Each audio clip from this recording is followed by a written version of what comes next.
new and emerging, and a topic is very much on our minds. And these are some of the people that were involved in it. Simon is now at City College in the engineering department, and Himanshu and Nico are main postdocs in my lab. Okay, so yesterday we heard about attention, and we heard that attention is a gain modulation of a sensory response driven by top-down feedback. And this is something we all pretty much agree on. And we also heard from Clay's talk that this top-down feedback is likely to come from the frontal and the parietal cortex, and in the monkey we have areas LIP and the frontal eye field that are very mechanisms of providing this. The big open question that we've been thinking about is how is this feedback generated? How does it show up in the brain?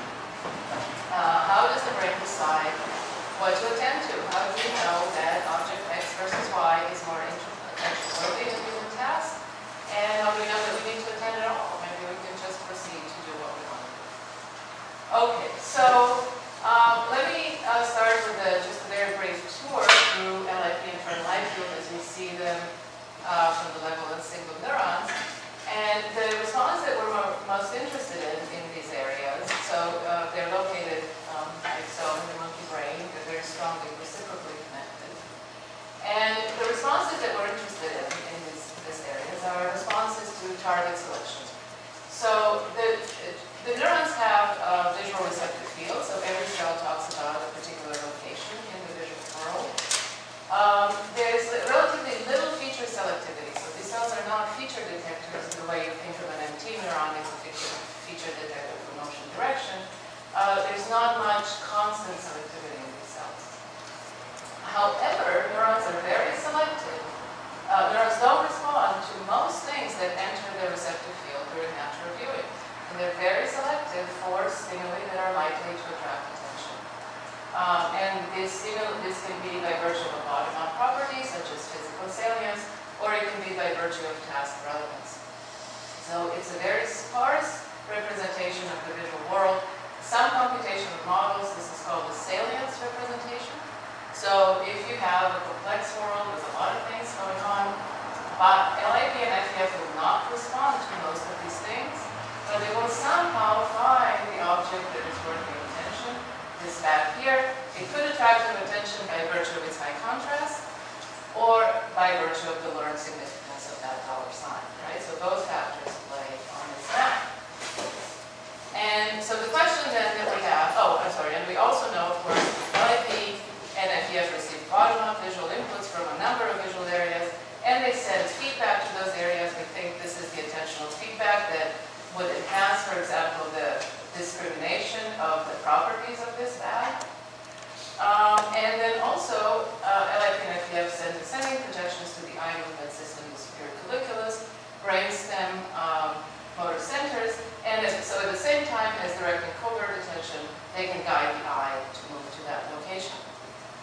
Okay, so we know, and these are again tens of studies that tell us that this is the case. What we don't know is how does this magical selection signal arise? And another closely related question is why have two areas? From what we know so far, LIP and FEF have very similar response properties. There's one difference. FEF seems to be closer to the motor side. It has a population of neurons that have only movement responses, that don't respond to visual stimuli, but only come on if the monkey will make an actual eye movement. Those are called the movement cells. But those are a small minority in FEF. And the vast majority of neurons seem very similar to those in LIP. So why have two areas with some redundancies? Okay. All right, so a possible answer to this question, how does the brain know what target to select, is the answer that, is our final goal in pretty much everything that we do, and that is to obtain a reward or to reach a behavioral goal.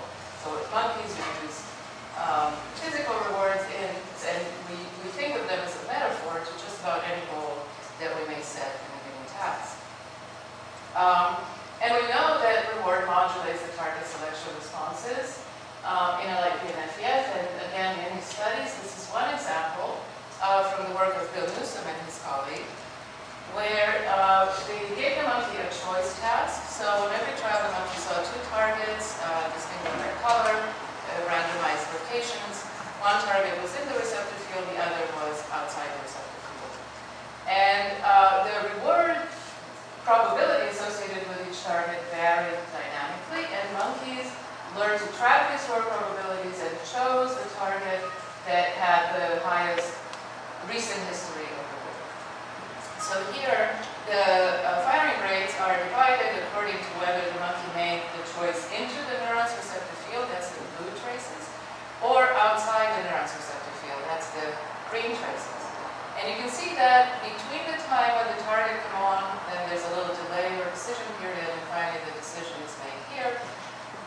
the neurons encode the selection of that target that's at the end of the saccade. The neurons tell you where the eye movement will be directed. That's the target selection response. But this response is not stereotyped. It depends on how much reward the monkey expects to receive for that eye movement. So the solid lines are trials in which the monkey expects a high reward for the target in the receptive field. The activity related to the target is high, and the activity related to the distractor is low on these trials. So the target selection signal is very robust. On the other hand, as the reward probability of the target declines relative to the distractor, the two traces come closer together, so you have a target selection signal that is less certain, more equivalent. Okay, so this suggests a very simple solution. And the hypothesis that dominates this line of work is that LIP neurons encode the value of an action, in this case an eye movement, and that this is a visual response that is modulated by expected reward. So you learn to associate a reward with the target, and that increases your target selection response. Okay, it's important to understand that this series of experiments were not geared towards understanding an eye movement decision per se. What they do is they use the eye movement system as a model for economic decision making. So choosing between two sources of physical rewards, right? So in the context, so the experiment is set up in this way, and the results are consistent with that way of thinking. But if you try to use this line of work to actually understand eye movement decisions, you see that these ideas have limited explanatory power. Why is that? Okay. So in natural behavior, first, point one, attention and eye movements are not directly rewarded. You'd be hard-pressed to remember the last time when you got food or money for making an eye movement, right?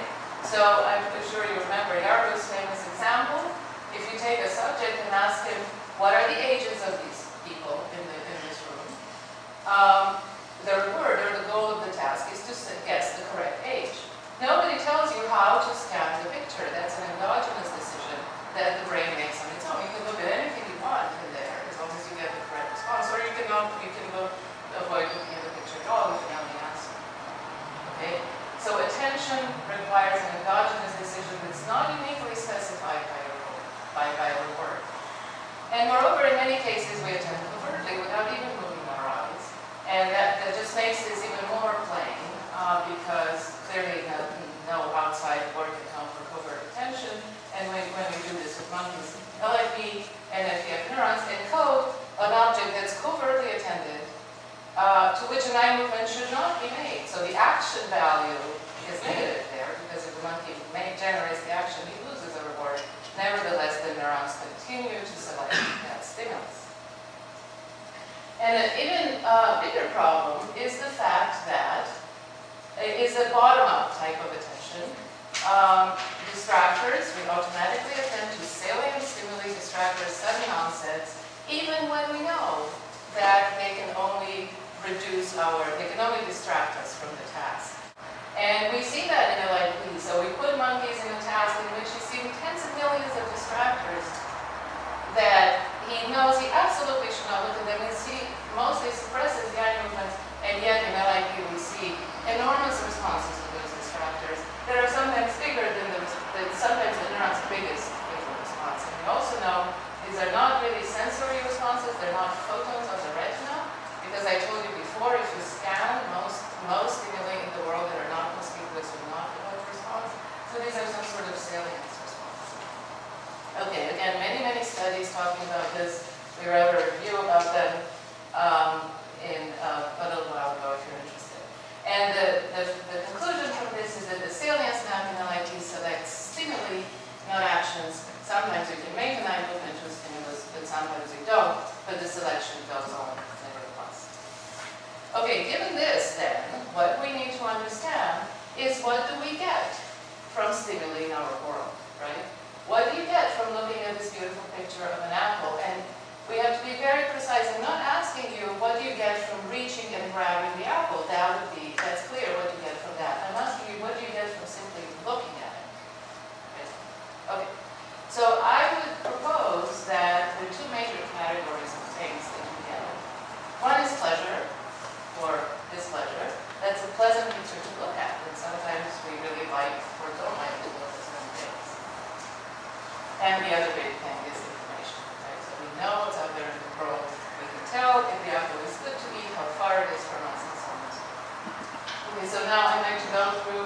A couple of experiments that talk about each one of these categories. So let's start with the pleasure or emotional qualities of stimulus.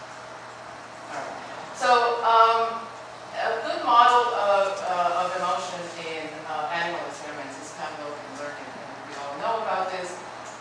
Through experience, animals learn to associate stimuli with biological rewards that are predicted by these stimuli.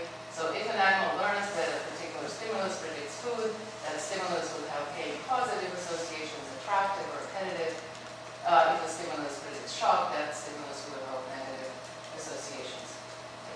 Again, thousands of studies of Pavlovian learning, mostly in subcortical structures, and mostly looking at this phenomenon as a model for emotional reactions. Now, it's clear that animals very quickly detect these sort of predictors. They learn them automatically within very few exposures. And these predictors control their behavior. So it seems obvious that they attract attention. But surprisingly, there really are no studies of how these predictors attract attention. And there are two main assertions made out there with very little evidence. Assertion one is attention should be independent of valence. It's just the salience of the stimulus, and by this people mean behavioral salience. Both stimuli give you information, therefore you should attend to them. But there's the other assertion made. Wait a second. We know that from other studies with faces, for example, that attention depends on the emotional qualities of stimuli. And this would seem to imply that, well, attention may indeed differ for positive and negative predictors. So which one is it? Okay, so we wanted to look at this question. And we looked at it in area LIP. And we used a very simple task in which the monkey began by fixating in the center, and we knew the receptive field of our cell. And at the beginning of the trial, we gave the monkey a cue. That was an abstract pattern that the monkey had learned its predictions. And some cues brought good news and told the monkey this trial will end with a reward. Other cues brought bad news and told the monkey this trial, even if you do it right, will not give you a reward. Of course, our monkeys are smart, and the moment they saw the bad cue, they tried to break the trial. We didn't let them get away with that because they had to repeat exactly the same trial until they completed it. Right? So they had to do even the bad news trial. Okay, so here are the responses. Okay, so the cue was presented for 300 milliseconds, and then we asked the monkey to maintain fixation for another 600 milliseconds. So here's the average, the population response in LIP to these reward cues. In blue are the good news cues, stimuli the predictive reward. In red are the bad news cues, stimuli the predictive no reward. So notice that neurons had an initial excitatory response, perhaps a transient attentional orienting to both stimuli, but later on there was a lingering memory of these cues. And this memory was excitatory, a bit above baseline for a positive predictor, but it turned inhibitory below baseline for a bad news cue. And we compare this. This was a spatially specific memory trace. So if the cue happened to appear outside of the receptive field here, there was no change in the neural response. So we're not looking at a global effect of, let's say, arousal when you expect a reward and demotivation when you expect no reward. That happened too. We could see it in the behavior, but it must have been encoded somewhere else in the brain. What these neurons encode is a spatial bias toward or away from the cue. Okay, so then, to make a long story short, if you remember that we think of LIP as a salience map, if you have a good news predictor, that seems to set up a little hill of attraction on the salience map. If you have a bad news predictor, that seems to set up a long-lasting inhibition on this map. So good news attract attention, bad news repel attention, at least in this sustained component. Okay, so we wanted to see, can we get a behavioral readout of this effect? And what we did for this is, so first the monkey viewed the cue, 300 milliseconds, then there was a delay period. Then we gave the monkey a second target and asked him to make an eye movement to it. So this target sometimes appeared at the same location of the cue, sometimes appeared at the opposite location. So random. The monkey could not predict where the target would appear. But this helped us by comparing saccades that are made to the same or the opposite location. We can see if we can see attraction or inhibition of the saccade consistent with the effectivity. And we did see that. So let's look at trials in which a positive cue appeared, say on the right, and it happened to be followed by the target at the same location. Okay, so what I'm showing you here, this is the target location, every green dot is the endpoint of one eye movement, right? Very, very good behavior. This is a very easy task. The target is clearly visible, there's no difficulty there. Monkeys are highly trained. This is sort of the performance you expect. But if you have a bad news cue and you do the same thing, this is a horrible impairment. Really astounding. Sometimes the monkey tries to look away, right? But you can see that often he tries to go in the direction of the target and he cannot make it, even though the target is right there, very bright and visible. So if you impairment of accuracy and an increase in reaction time for these saccades.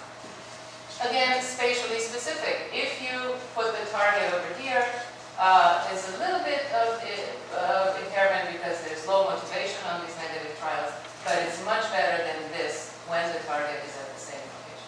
Do they have to repeat the trial when they look away? Yeah, they have to repeat the trial, and I've seen our star monkey do 10 trials in a row, and I had to abort, put him out of his misery because he just can't reach the target. It's pretty neat. Okay. So this is clearly not good for the monkey, right? We have a tolerance window. If the saccade falls outside of that window, the monkey doesn't get rewarded, and we immediately repeat the same trial. So it lowers his rate of reward, right? It's not that fast. And we thought, okay, well, you just don't like to linger on the location of a bad news cue, but surely the more we train you, you're going to get better because you're going to learn, just follow that target. Forget the prior cue. Prior cue is irrelevant. So in order to look at this, we had two classes of reward predictors. One class was highly trained, highly familiar. That's these ones that we talked about now, always consistent reward association. But then in every session, we brought the monkey some new stimuli, and the monkey very quickly learned which are the good news and bad news. We could monitor their anticipatory thinking, again, Pavlovian learning, 5 trials. And we looked at the performance after that, after this learning. And what happens is this, so what I'm plotting here is about accuracy. Again, bad news trials that are most interesting. The impairment grows with training. The more you train it, the worse it gets. Okay? So you can see here the accuracy for incongruent trials, look away from the bad news, is reasonable. It's worse for the congruent trials, and the more you train, the worse you get.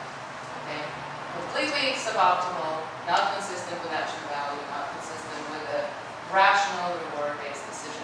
This is a decision based on the pleasantness of the stimuli, on the reward value of the stimuli, and it just operates automatically in this case. Okay. So, what do we get from observing the stimulus? Pleasure or displeasure, and this it biases attention in very specific ways. These effects are automatic, and depending on how you set things up, they can be known out. All right. So just important to stress, I'm not claiming that they probably have some role, some important role in behavior, but sometimes they don't always work optimally. Okay, so let's move on to the second point, information. All right. So in the world that we live in, we have uncertainty about everything all the time. An enormous amount of uncertainty. The moment you wake up in the morning, you don't really know how far the dresser is from where you are. You need to look around. You need to monitor your environment all the time. And indeed, the moment you wake up, you start making movements all the time, and because you need information. Okay. So this is a huge topic, right? That I think we're just starting to scratch the surface on. But I will break it down into parts. And one is behaviors in which we look for reliable and known predictors that we know will reduce our uncertainty. And the other class is behaviors that we seem to do just the opposite. We look at novel stimuli or uncertain predictors. And it's not clear what these do for us. no reliable predictors. Okay, so I really like this slide. I apologize, it's a bit out of focus, but I really like it because it demonstrates a lot of ways in which we use our eye movements. Okay, so let's look first at this traffic version, right? So she does what most of us do most of the time when we're engaged in a task. We look at task-relevant stimuli that are predicted in our task. So here, her goal is to get the people to the other side safely, and she's looking at the traffic because that's a very good predictor of how to go about that goal. Okay, predictive stimuli reduce uncertainty.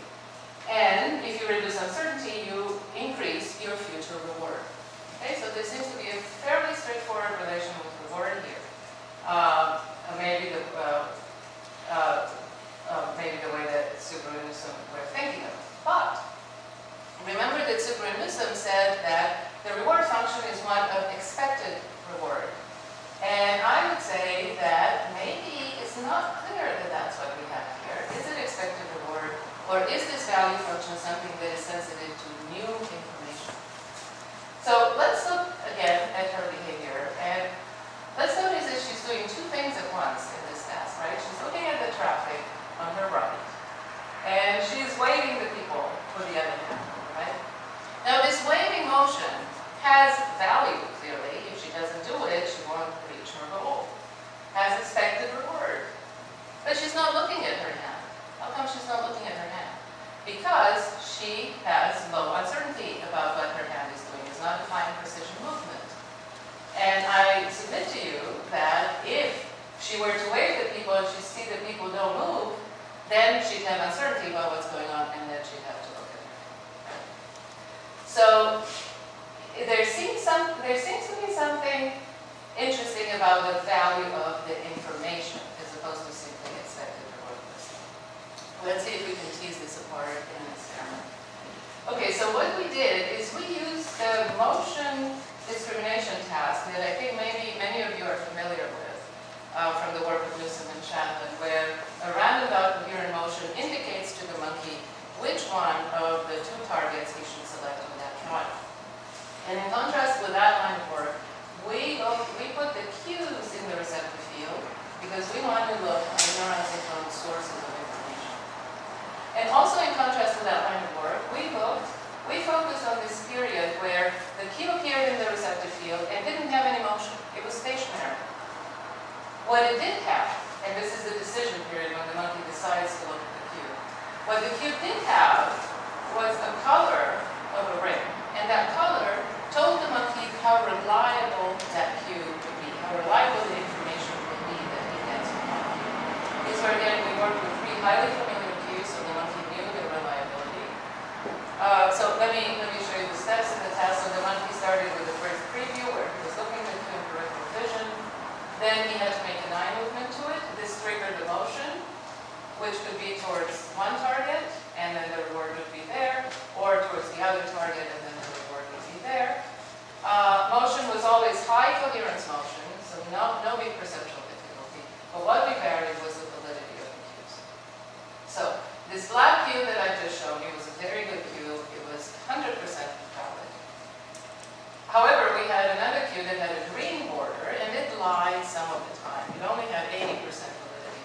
And another blue cue that was only a little bit about chance, 55% validity. So we have three informative cues with different validities and different future expected rewards.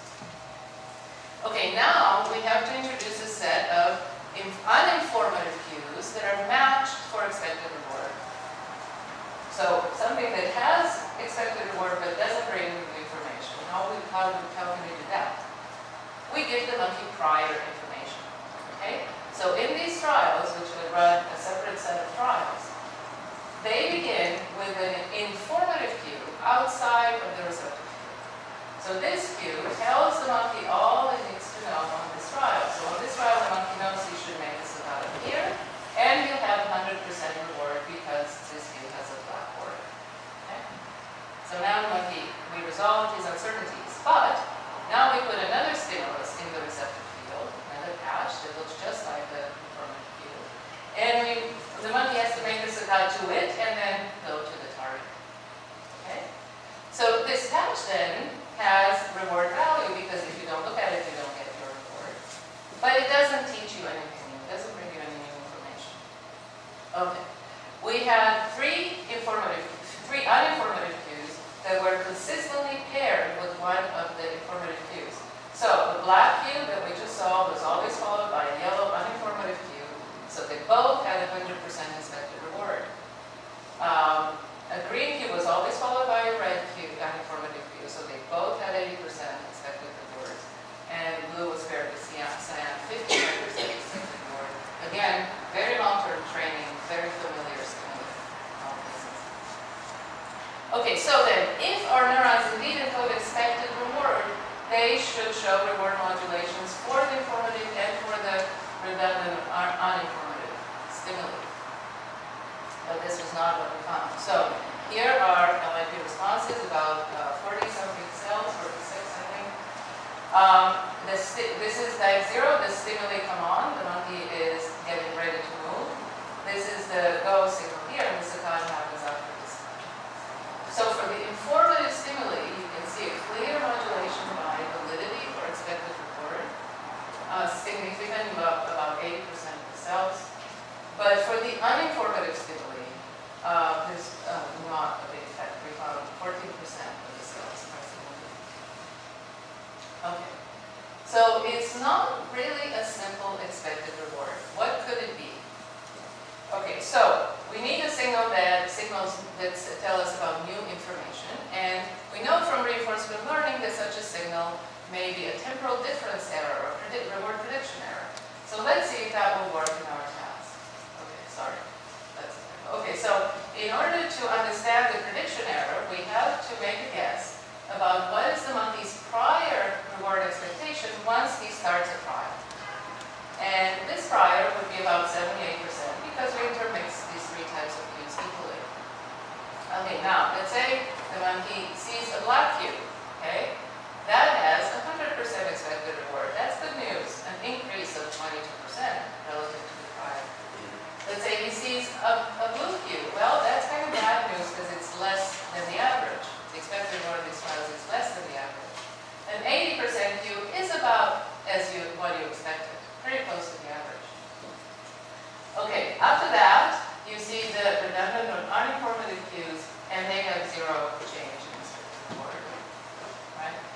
So then let's take the responses to all these 6 kind of stimuli and plot them against these quantities of delta expected reward, and we find a really nice relationship. Okay, so here are the 55, 80%, and 100% cues, and the redundant stimuli are right there, just where they should be, the uninformative stimuli, just very close to the 80% cue. Okay, there's some very remarkable implications of this finding. Number one, so let me just pull up the responses here so I can show you to remind you. So here the uninformative stimuli, about the same response as the 80% stimulus. Okay. Implication number one. So we think this would be a modulation by an increase in expected reward, so like a temporal difference network. But these are not dopamine neurons. These neurons do not encode a reward prediction error per se. Because they respond to these uninformative cues that have 0% change in expectation, right? The dopamine neurons would not respond to these type of stimuli. So what we have here is we think a visual response that is modulated by a change in expected reward. Right? This visual response, it's interesting to think where that itself may be a prediction error, but a visual prediction error, sort of visual surprise. But that's for future work. Okay. And a second thing is the neurons do not respond at the time of the reward. So again, dopamine neurons would give a signal of reward surprise. It's not in LIP. So again, what we have here is a modulation of a visual response. And the second remarkable point is that this is not entropy. It's not the bits that the stimulus brings you, right? Because this crummy cue, as bad as it is, it gives you 0.072 bits. Right? Now, if you have uncertainty of 1 bit, it gives you a little bit of information. Whereas these redundant cues give you nothing. Nothing. In fact, the motion, I didn't show the picture, but they give you randomly into your motion. Right? And yet their responses are higher than to this 55% cube, right? So it's not bits. And this seems surprising at first glance, but it may not be so surprising if you think about it, because our world is full of bits. And it's the job of the attentional system to select those bits that have value for you at that time. So bits on their own doesn't do it. All right, okay, so the conclusion is, when we look for reliable predictors, a signal of increase in expected reward may be a good one to guide attentional selection. Okay, let's look at the other class of behaviors that seem to be just opposite to that. And these are typified by this gentleman over here. His goal also seems to be to cross the street, so his reward is over here, but he's absolutely not attending to his goal, right? In fact, if he doesn't watch out, it can have pretty bad consequences. So, I think that our initial instinct would be to say, well, this is a bug in the system, destructibility. Bottom-up sensory inputs, we just cannot stop them sometimes. But, notice that these other people don't notice what he notices. So there doesn't seem to be a horribly loud sound going on there or anything like that. And we also know that in many instances, there's just no bottom-up input. It's simply we're driven by our curiosity or surprise, right? So this is a huge class of behaviors that we haven't explained in neuroscience. They're hard to explain, specifically because it's hard to see what they want to accomplish, right? They can distract you from an actual goal. Okay. So here, this is where I'm going into really future work and what we plan to do. From the work in rats, there is this suggestion that there may be two attentional systems. A system that selects reliable cues, familiar cues, and a system that selects novel or uncertain cues. And there's also evidence that maybe the reliable system depends on the frontal lobe, and the other one depends on a bunch of structure, including the parietal lobe, right? So now, these experiments in rats are very different than what is called attention in rats is very different from what we call attention. The measure of attention in these experiments is how well the rat learns about a stimulus that was novel or reliable in the previous experiment, right? So it's very, very different definition. So it's not clear that this holds in our system, but I think it's a very good idea. I think it will hold. So there's the question, is it that LID does this novelty or uncertainty-based attention, whereas FDF does reward or goal-directed attention? Okay, some very preliminary evidence from LID comes from the first task that I showed you, where the monkeys saw the reward cues about what is likely to happen on this trial. So we looked before at stimuli that predicted 100% reward and stimuli that predicted 0% reward, right? So very high amount of information in the sequence. But for some neurons, we also tested stimuli that predicted 50% reward on certain information. And we found that those evoke an enhanced response, right? So again, this is not a linear scaling of reward. There's a reward effect, 100 is bigger than 0, but there's something special about the high variance or high uncertainty stimulus. Could it be that the monkey's trying continuously to learn about that stimulus, therefore it's paying some attention to it? Okay. And second, in the same, I mentioned briefly that we had highly familiar stimuli, and we also had stimuli that were novel, quickly learned, but they remained perceptually novel. And so we also find that neurons identify those stimuli pretty well. So again, familiar stimuli, positive versus negative, novel stimuli, 100% versus 0%, 100% versus 0%. Okay, so novelty seems to have a multiplicative effect. The reward effect stays there, just scales up. It's remarkable that this effect is very large, the effect of novelty, and it's very early. So here, you can see at about 50 milliseconds, we have an issue with a baseline difference here that we don't know what it's related to. Maybe we're looking into maybe some prior trial effect. But you can see that even if you correct for this,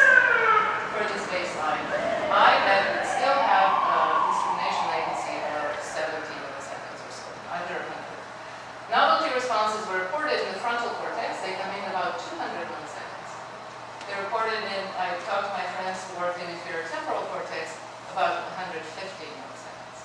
So this is a remarkably early novelty potential. So this is what we're investigating. Okay, so that's our working hypothesis.